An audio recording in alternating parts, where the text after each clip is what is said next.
Hey everybody, it's Joe Trippi, and welcome back to That Trippi Show with Alex Ashlow. This week, for anyone who said this Trump administration won't be that bad, he always just says things and never follows through. I've got a wake-up call for all of you who believe that. I don't think many who listen to this podcast will. House Republicans referring Liz Cheney for criminal prosecution. ABC is settled with Trump. Wonders never cease. And Trump's now suing, let me be sure I have this right, and Salter. And if that isn't enough, we're probably headed towards a government shutdown. Lots to get into today. Alex, this is a tough one. Where do you want to get started? This actually kind of gets, it's kind of like there's two kind of brands of Trump denialism, right? It's either he's just saying it, he's not going to do it, or he doesn't get covered for it. Right now, it's kind of the worst of both worlds where everyone's writing this stuff down breathlessly, it's being covered, and they're still acting like he's not actually going to do anything. But think about it. 3 things this week. Pick which one you want to do.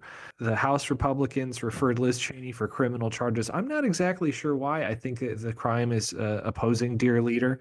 ABC settled the defamation suit when all indications were they just didn't have to. I think they paid him $16 million.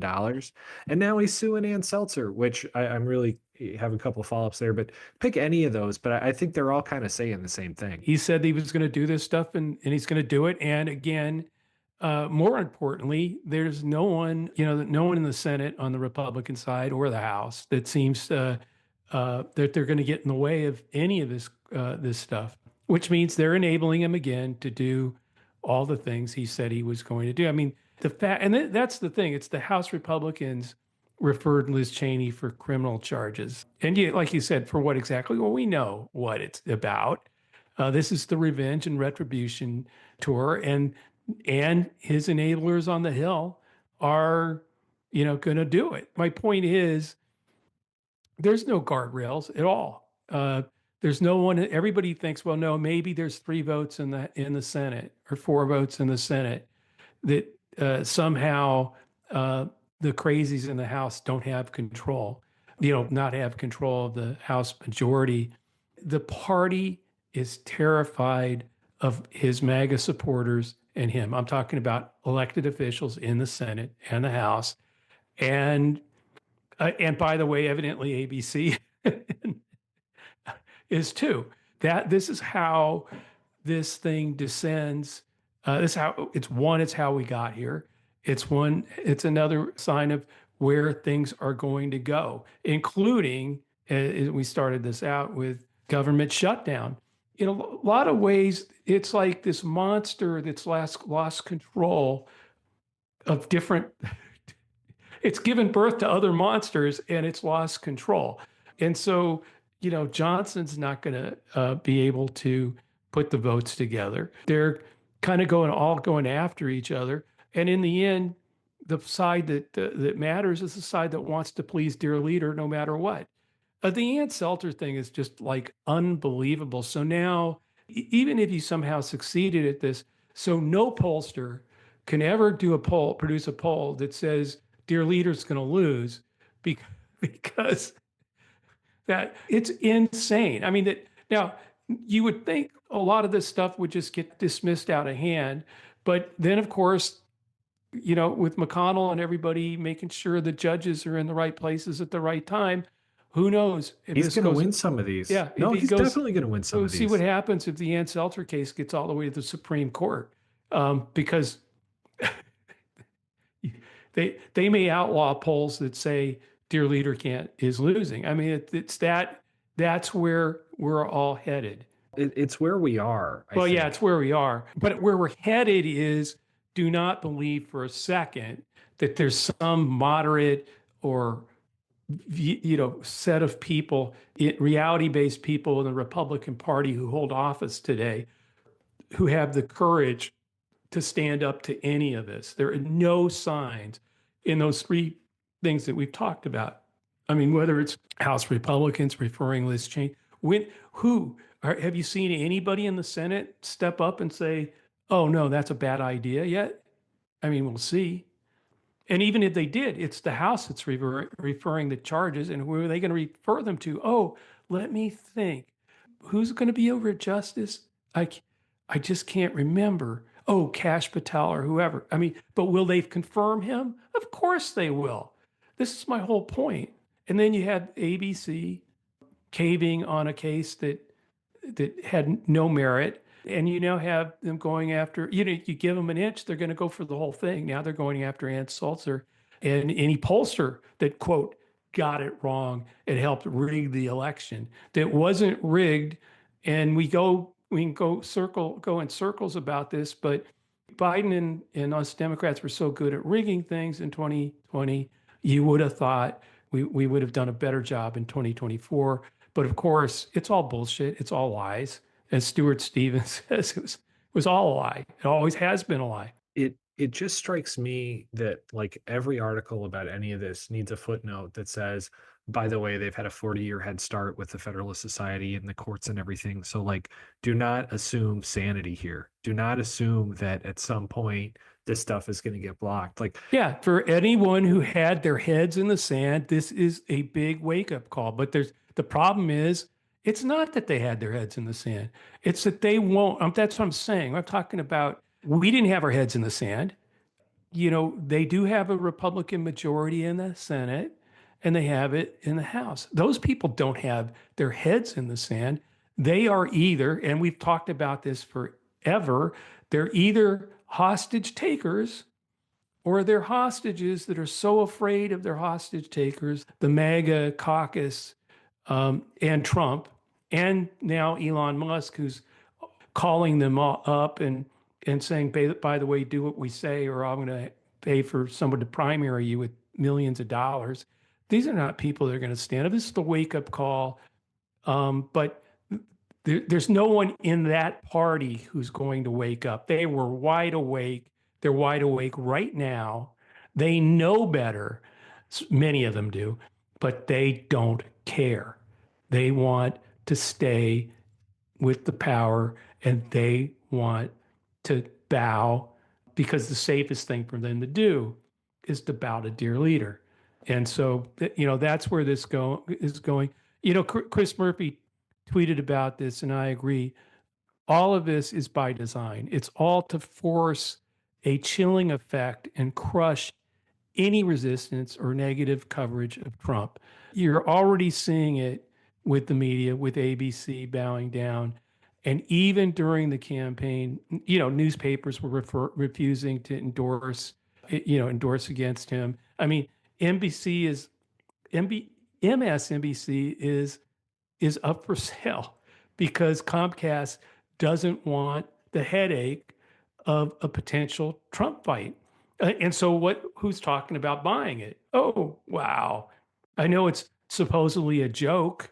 They're not serious. Of course, nothing they ever say is serious. We shouldn't get ready for this. But Elon Musk and a lot of other people have been basically joking about buying MSNBC. And so you have to remember, Trump's mindset. Even if he doesn't win some of these suits, he doesn't care.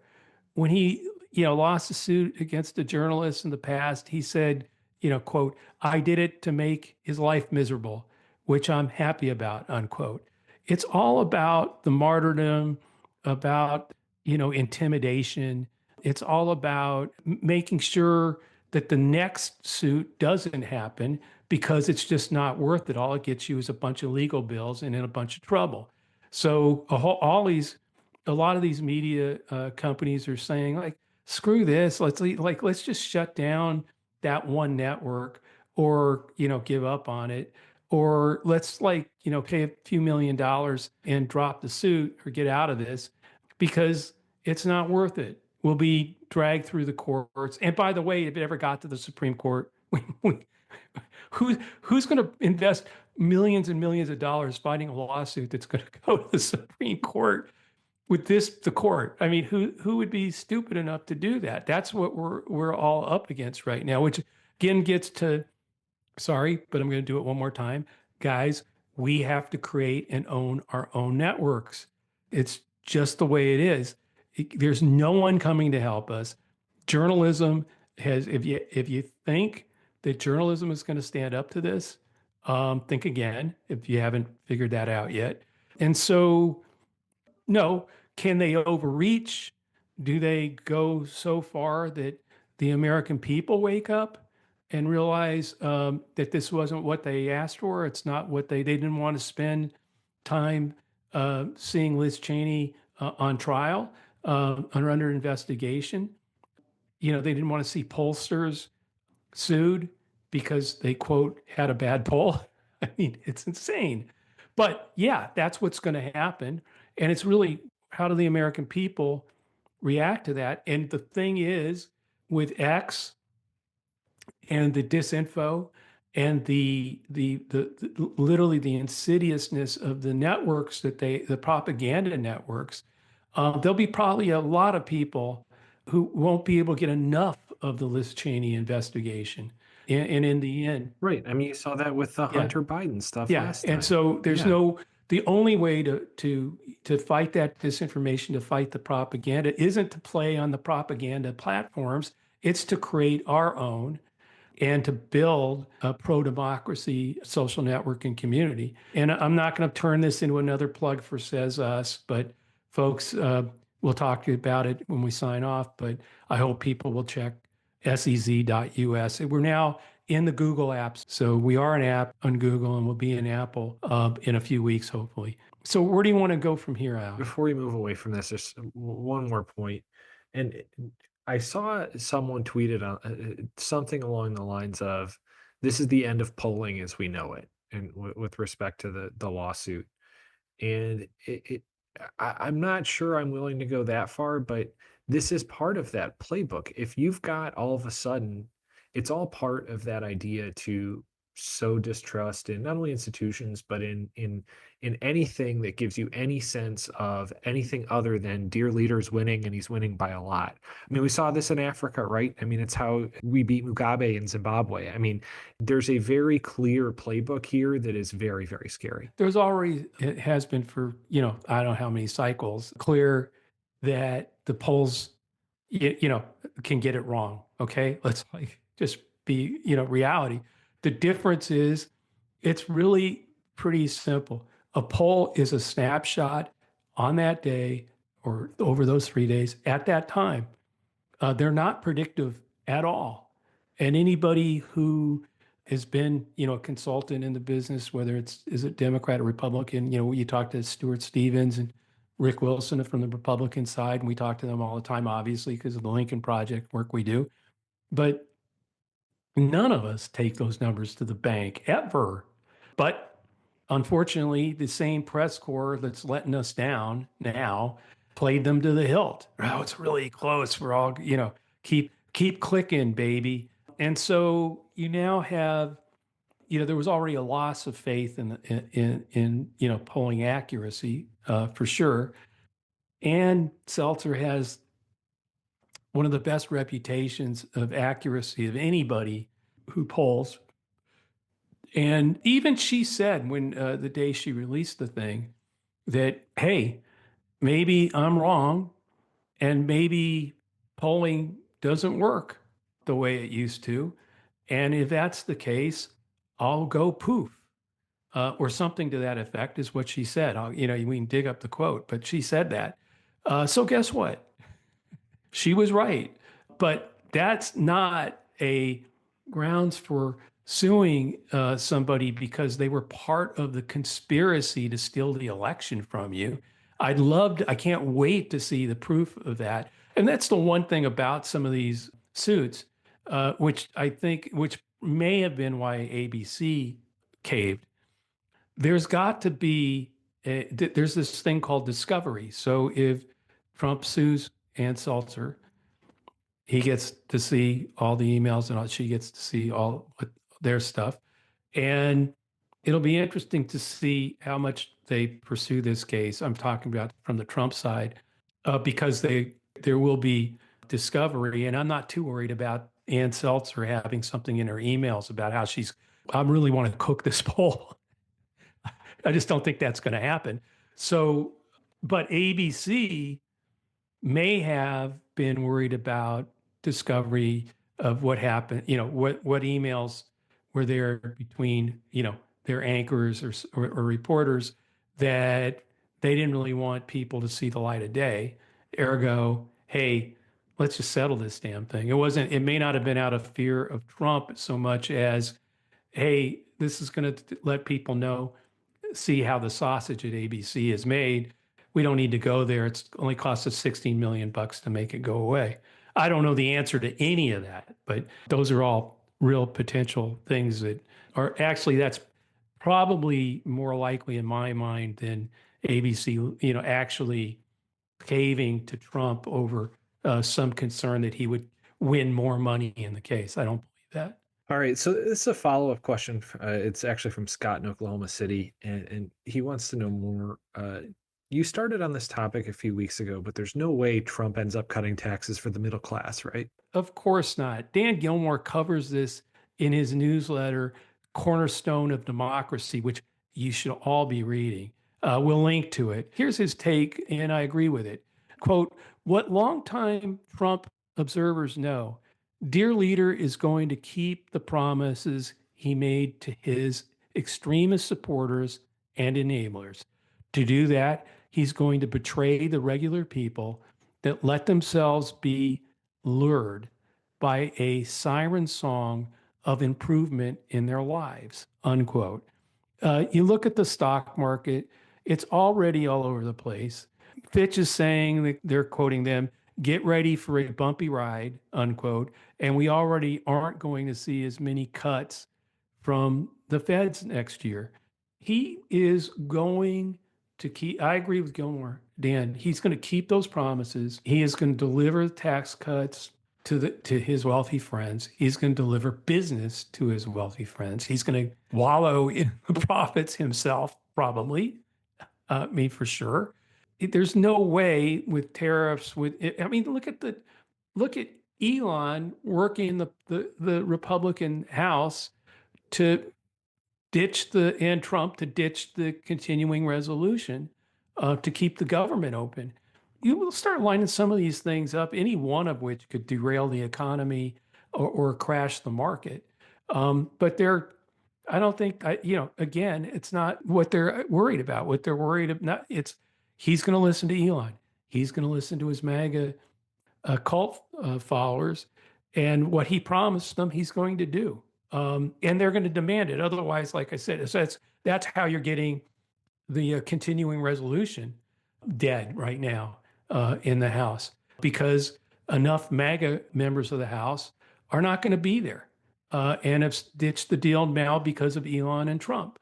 So, and Stuart Stevens does say this a lot, and I agree with him, that this coalition that Trump has put together is pretty fragile when you start looking at these promises. Like, okay, he's promised that he's going to mass deport, 10 millions of undocumented folks here, but maybe he'll keep the dreamers. Okay, well, the problem with that is you start splitting families up, you start pounding on doors of Latinos and Hispanics, many of whom will be, some of them in the family illegal, some not.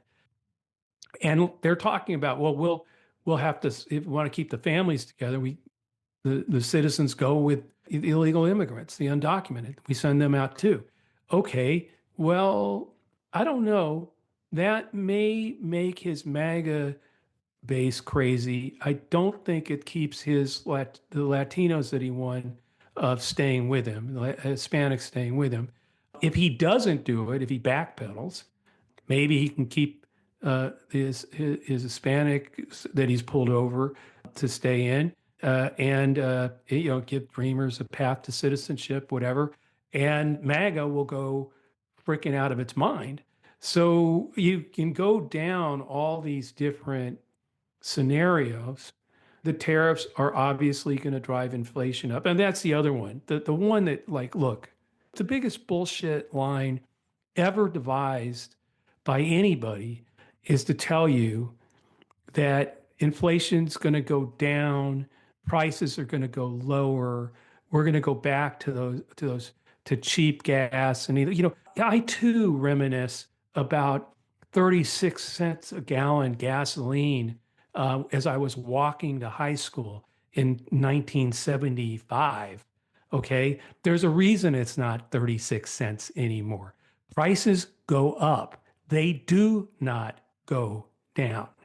So for this guy to be telling everybody, hey, I'm going to lower, they're going to be beautiful, lower tariffs are going to lower price, everything's going to go low, low, low. We're going to have such a low, and then elected, wins the election. Oh, keeping prices down, getting prices to go lower is hard. No shit, Sherlock. It's nearly impossible. It doesn't work that way. That's why the feds look to keep inflation at 2%. That's their goal. If we can keep inflation at 2% every year, and prices only go up 2% a year, but you notice prices are going up 2% a year. That's how the economy actually works, not on some ridiculous, I'll wave a wand and give you lower food prices. Now, you can do Which he things. already admitted he can't Yeah, do. right. That's my by the way. point. Now, all of a sudden, oh, no, no, now what happened to my magic wand? It's really hard.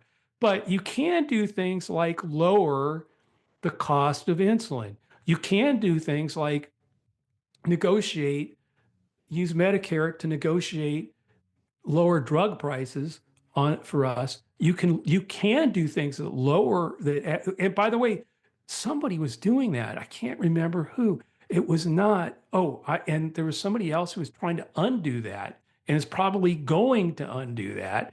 And his name's Donald Trump, which will make everything's going to go up. So there was never, ever, ever, ever a chance, ever, that he was going to wave that wand and prices were going to go low and your grocery bill is going to be cheap and you're going to love me for it. That was like the biggest bunch of bullshit. And people, that's what they bought. They bought it. And now they're going to, now we're all, we're now living in reality. It's campaigning is a lot of fantasy in campaigning. He's a master at that. And we'll see what fantasies he can concoct. They usually involve some kind of enemy. So, it'll be China that somehow caused prices to go up. Thank God we don't have the House, so he can't say, well, he'll still say it's Democrats in the House that didn't vote to keep the government working or some crap. But it'll all be, as stewards, it's all a lie, all of it, every single one, except now reality is going to set in for a lot of people who fell for his bullshit. The one that wasn't a lie, and this one's really scary, and I know we've been talking about a lot of scary things before we end today, and we're just about out of time. I do want to touch on it. Who knows what'll happen? There may end up being a last minute CR to keep the government open, but it'll be a mess. But I mean, Elon Musk single-handedly killed the spending bill this week, and is looks like he could force a shutdown at any moment. I mean, that's the kind of thing where you look at it and you say, how on earth are they going to be able to own that? Yeah, we had a bipartisan spending bill, was ready to go, and it would have averted a shutdown. And then Musk got into it. Elon started tweeting about how bad the bill was, like 60 times. He lied a bunch too. And the end result, we're probably headed into a shutdown. And all the crazy MAGAs are suggesting a shutdown, to shut it down until Trump's inaugurated. And, and now Trump's yelling about the debt ceiling. He wants the debt ceiling raised as part of the deal so that, he can just go keep on spending and keep on cutting taxes on the rich. As the debt goes up, he'll never have to deal with it. This is like incredible. And by the way, the reporting on all this is like, yeah, this is my whole point. The New York Times could put this on A16 any day they want, all of it, and no one's reading it anyway. So, it gets back to what's happened. And I go back a minute to what Gilmore, when he was talking about the seltzer stuff. Our media thought this stuff was entertaining for the most part during his first administration. It was always much more malign. It was dangerous. and the danger is amplified now. Trump is suing everyone in sight. And when even big news organizations pathetically capitulate, the bullshitter in chief becomes even more the bad faith litigator, as should be clear in his new Kill the Press with legal expenses case against the Des Moines Register and Ann Seltzer. Trump long ago made clear his contempt for journalism that even attempts to do its job, and now he's in the direct punishment phases, which makes it absolutely crucial that big news organizations just stop attending his deceit fests, the charades he and they call press conferences. It's embarrassing and harming our country. Now, I love me some Dan Gilmore, and I read him every day, and people should read his newsletter, Cornerstone of Democracy. But, it's just the press is not going to do that. I mean, they should stop attending his deceit fest. Yeah, I agree with them. Not going to happen. They're bowing down. And so that gets through this whole thing. You've got a press corps, and it's true. He's going to he'll just suit after suit against, newspapers, broadcast, cable, and the networks. They're not going to want to pay those bills. They're going to just end up like ABC did, settling and getting the help, and being like, wait, let's not go too far out there. You're seeing this with the LA Times now. I mean, just let's not say anything bad about Trump, because we're all going to try to get along. No, it's not about trying to get along. It's about not saying anything bad about Trump. Joe, I know we got a lot more to get to, but we're running really close to out of time today. Anything else you want to hit, or should we sign off and wish people Merry Christmas, Happy Holidays? Merry Christmas and Happy Holidays, everybody. And I do believe this is our last show till after Christmas. Is that correct? That is, yes. Am I got that right? So we'll see you right after Christmas. We'll drop a show in there. But thanks, everyone, for listening to That Trippi Show. Says Us is now live. Like I said, seriously, if you're sick of all the rage baiting and misinformation on Twitter, there is a better way. Join us at sez.us. And we are in the Android App Store, Google Play. So there is an app there. We'll have it in the Apple Store very soon. This podcast will always be free and is part of Resolute Square. Check out the latest at resolutesquare.com/Trippi. And that's what we're trying to do here. Is Resolute Square is about building a platform for shows like this, like The Enemy's List, Rick Wilson, and others, where we can promote Simon Rosenberg and other people. I mean, a pro-democracy platform that talks about this stuff and starts building on the fight from here. So I hope you'll check out resolutesquare.com. I hope you'll join us on sez.us. And please subscribe to That Trippi Show and leave a review on Apple or wherever you listen. Also, if you're listening to this episode on YouTube, please like and subscribe to get alerts when we post the next episode. And we're toying with trying to figure out how to do video, how we can record this and do video on YouTube. Yeah. So sometime next year, early next year, we'll start experimenting with that. You can always send us a question to thattrippishow@gmail.com or leave us a question in a review on iTunes. We'll see you next week after the holiday. Have a good one.